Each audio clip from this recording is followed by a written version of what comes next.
नमस्कार, कप्पीज रेसिपीजमध्ये आपलं स्वागत आहे।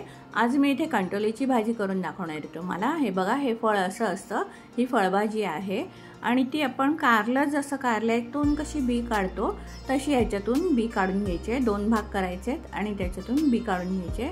तुम्हाला जमत असेल तर चाकूने सुद्धा काढू शकता किंवा असं चमच्याने सुद्धा काढू शकता।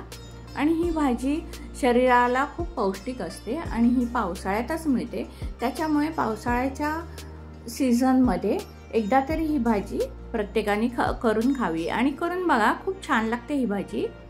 आणि ह्या भाजीतल्या अशा बिया काढून घ्यायच्यात आपण। हे पहा, अशा प्रकारे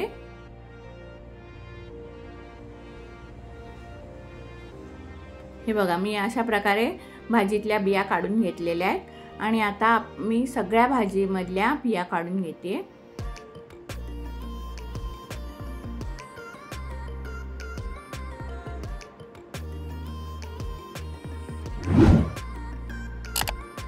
इथे सगळ्या भाजीमधल्या बिया काढून झालेल्या आहेत आणि आता आपण काय करायचं, ह्याच्या फोडी नाही करायच्या, स्लाइस करून घ्यायच्या आहेत। ह्या भाजीच्या अशा बारीक बारीक काचऱ्या करून घ्यायच्या आहेत।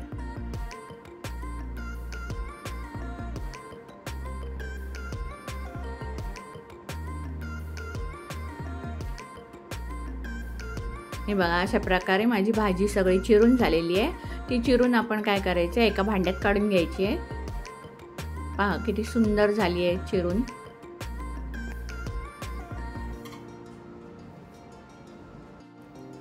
आणि भांड्यात भाजी काढून घेतल्यानंतर त्यामध्ये मीठ घालायचं आहे आणि त्याला व्यवस्थित मीठ लावून घ्यायचं आहे भाजीला आणि ती भाजी आपण बाजूला ठेवून देणार आहोत। थोडा वेळ त्यामध्ये मीठ मुरलं पाहिजे।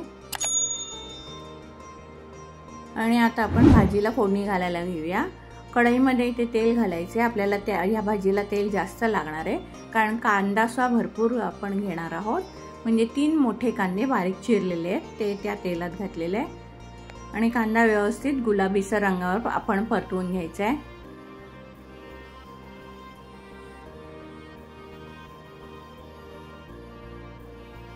आणि कांदा परतून झाल्यानंतर त्यामध्ये एक मोठा बारीक चिरलेला टोमॅटो घालून घ्यायचा आहे। टोमॅटोचा व्यवस्थित परतवून घ्यायचा आपल्याला। आणि टोमॅटो फोडणीमध्ये परतेपर्यंत आपण काय करायचंय, मीठ लावलेली कंटोलीची भाजी ती अशी पाण्यात आपण टाकून घ्यायची आहे, जेणेकरून त्यातला कडवटपणा आणि मीठ आपण लावलंय ते सगळं निघून जावं। आणि आता कांद्यामध्ये 2.5 टीस्पून मालवणी मसाला घालते, अर्धा टीस्पून हळद घालते आणि हे सगळं मिक्स करून घेते।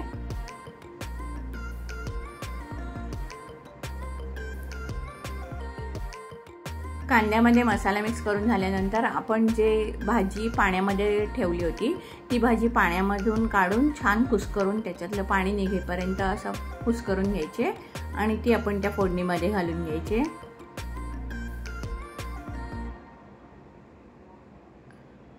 त्या भाजीतलं सगळं पाणी गेलं पाहिजे, अशा प्रकारे आपण कुस्करून घ्यायची भाजी। हे बघा, अशा प्रकारे आपण मुठीत घेऊन पाणी सगळं काढून घ्यायचे आणि या भाजीला आपण एक थेंबरही पाणी घालणार नाही आहोत। आता ही भाजी आपण कांद्यामध्ये व्यवस्थित परतवून घ्यायची आहे, जेणेकरून त्याला कांदा आणि मसाला लागला पाहिजे। आणि त्यानंतर आपण त्याच्यावरती झाकण घालून ठेवणार आहोत भाजीवर आणि त्या झाकणावर आपण थोडंसं पाणी घालणार आहोत।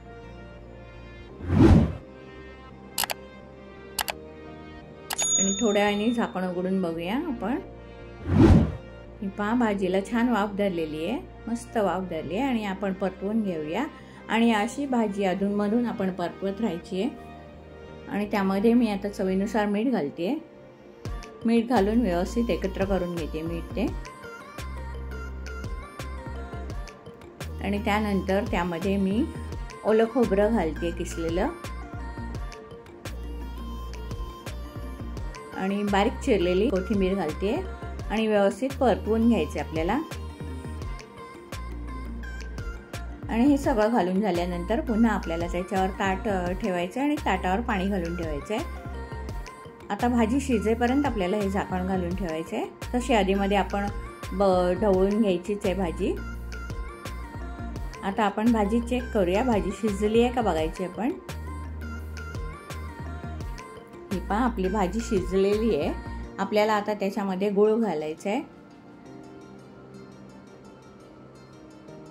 साधारण 1 टेबलस्पून गूळ किंवा 1 मोठा खडा असं गूळ घालायचं आहे आणि गूळ घालून झाल्यावर सुद्धा सगळं एकत्र करायचं आहे आणि गूळ विरघळेपर्यंत आपल्याला झाकण घालून ठेवायचं आहे भाजीला।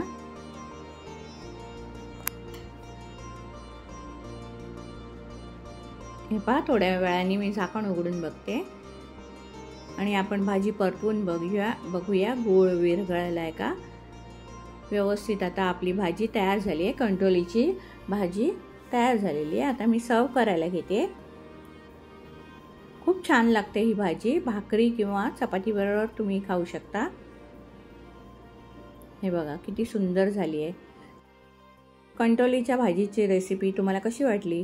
रेसिपी आवडली असेल तर रेसिपीला लाईक करा, शेअर करा आणि माझ्या चॅनलला सबस्क्राईब करायला विसरू नका। धन्यवाद।